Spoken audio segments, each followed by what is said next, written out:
Salut à tous et bienvenue sur Infomaniac. Donc avant tout, désolé, c'est vrai que je vous les ai laissés un peu tout seul pendant 2 semaines, sans aucune news, sans rien. Vous en faites pas, je suis pas mort, je suis toujours là, et il y a encore beaucoup de choses à vous montrer.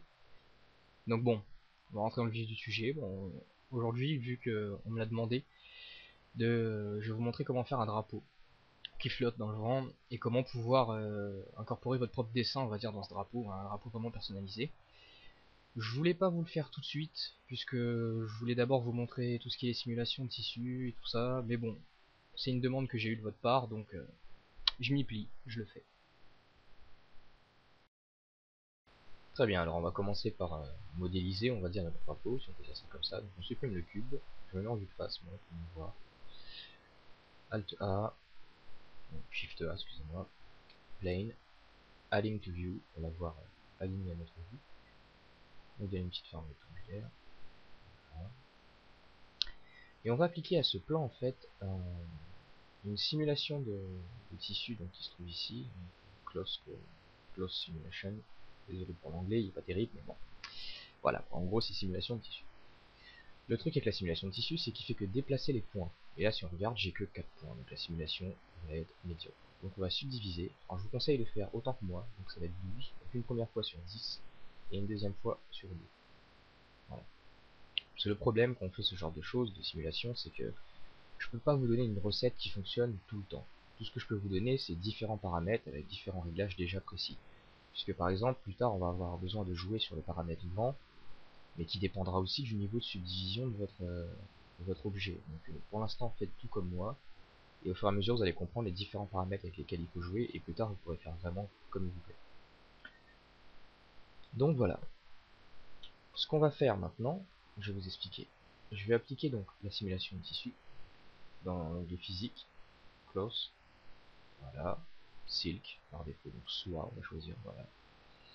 Et pour lancer tout type de simulation, il suffit de lancer l'animation, donc Alt A. Et mon tissu tombe. Allez. Tant qu'il rencontre rien de solide, la simulation de tissu va pas vraiment se faire, puisque le tissu va pas se plier, il va juste tomber tout droit.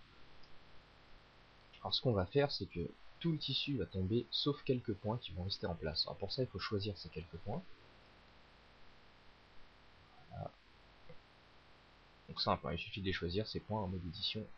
Allez ici dans les données relatives au maillage, c'est comme ça que vous avez présenté cet onglet.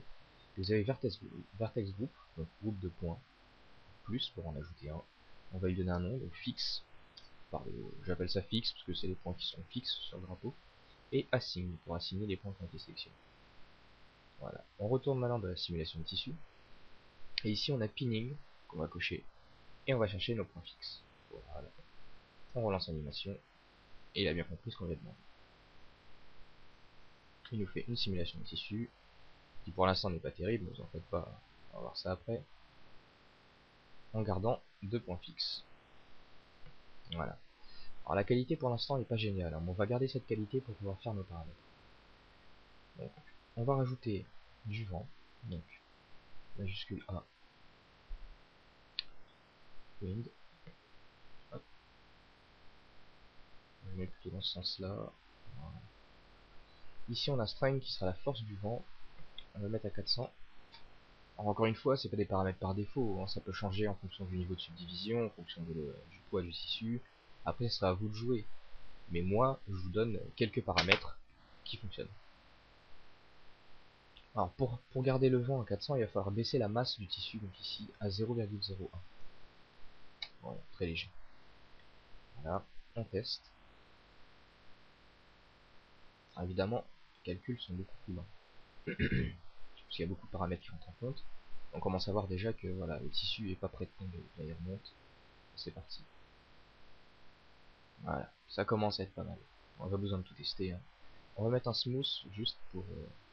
regardez, imaginez. Là, on va mettre un smooth voilà, pour adoucir un peu le tissu.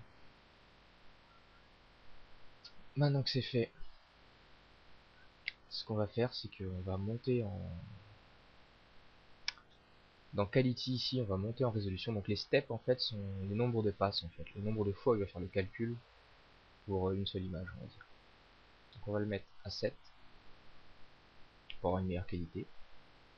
La collision on va laisser à 2 et on va cocher Self Collision en fait qui va gérer la gestion de la collision du tissu sur lui-même, pour éviter qu'il se traverse. On va laisser à 1 pour l'instant, parce que c'est assez gourmand. Et puis au lieu de lancer l'animation normalement, ce qu'on va faire, c'est qu'on va sauvegarder la simulation. On va le mettre dans un cache en fait, avec Bake All Dynamics. Voilà. Et là ça s'affiche en pourcent.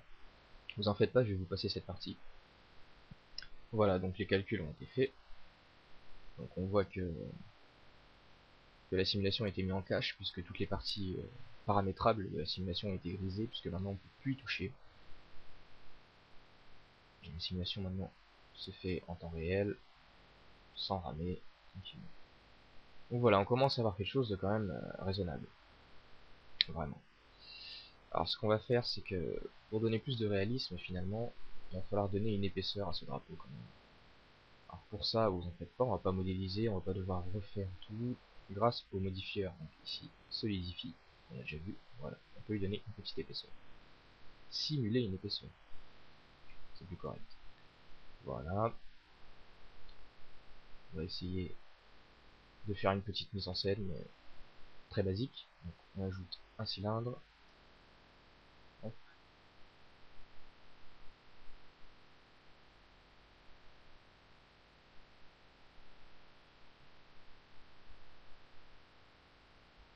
Voilà, ça sera bien.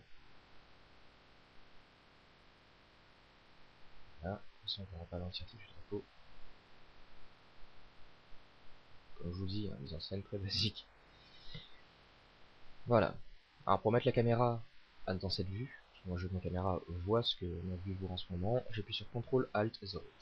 Voilà. Et la caméra se met dans la vue. Donc ok. Je commence à avoir quelque chose de plutôt intéressant. Alors ce qu'on va faire, on va vérifier quand même à quoi ça ressemble. On va se mettre à peu près là par exemple. F12.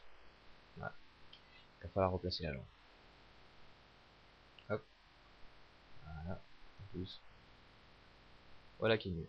Bon, ces petits bugs comme ça d'affichage, c'est dû à la résolution du drapeau qui est pas énorme. Donc moi ce que je fais habituellement, c'est que je rajoute un Subdivision Surface, voilà, de niveau 2, dans la vue je laisse à 0 pour pas trop encombrer.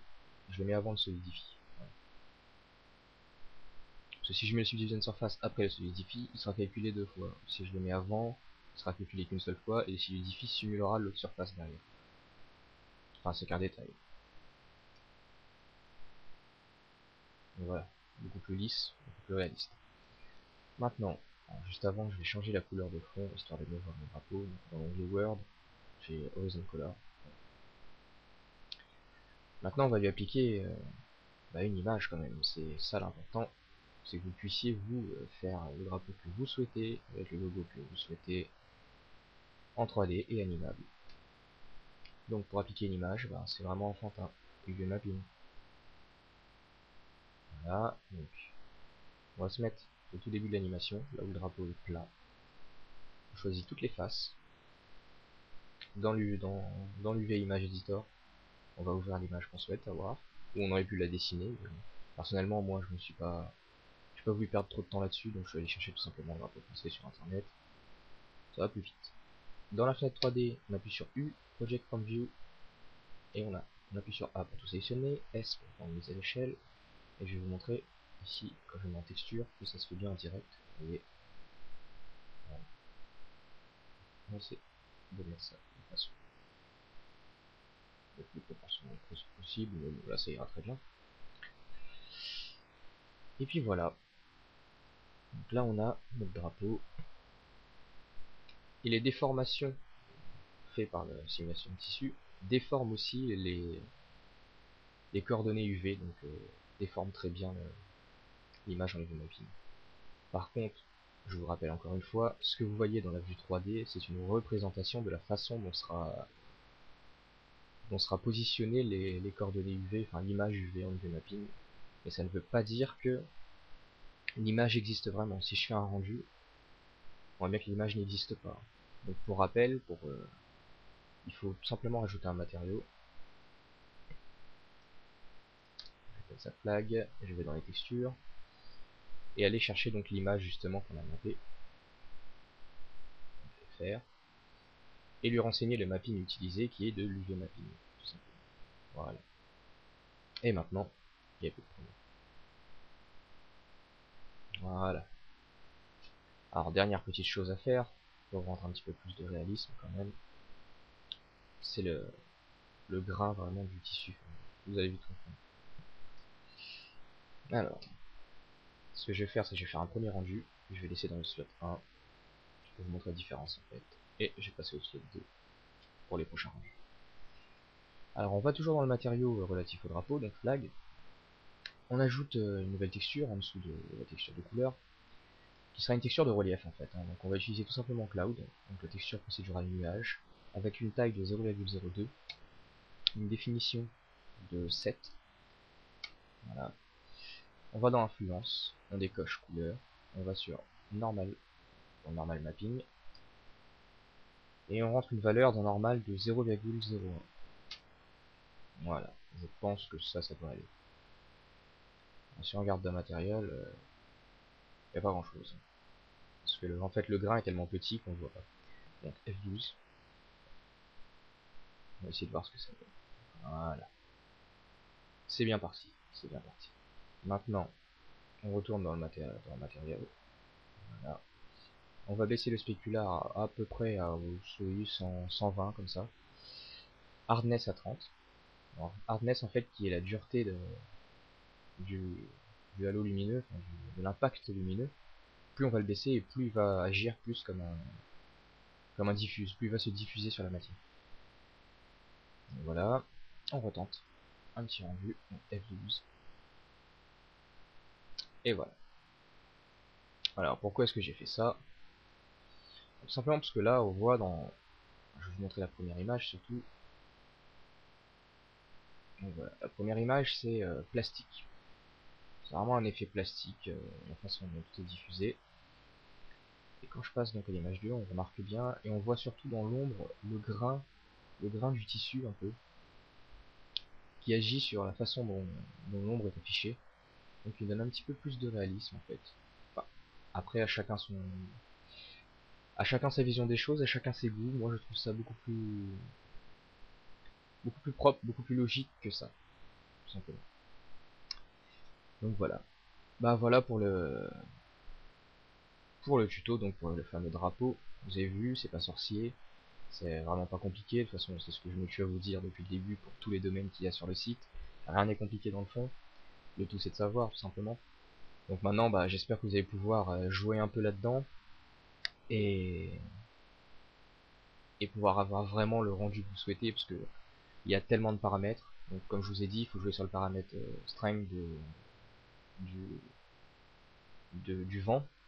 Il faut jouer sur le paramètre évidemment de la masse du tissu.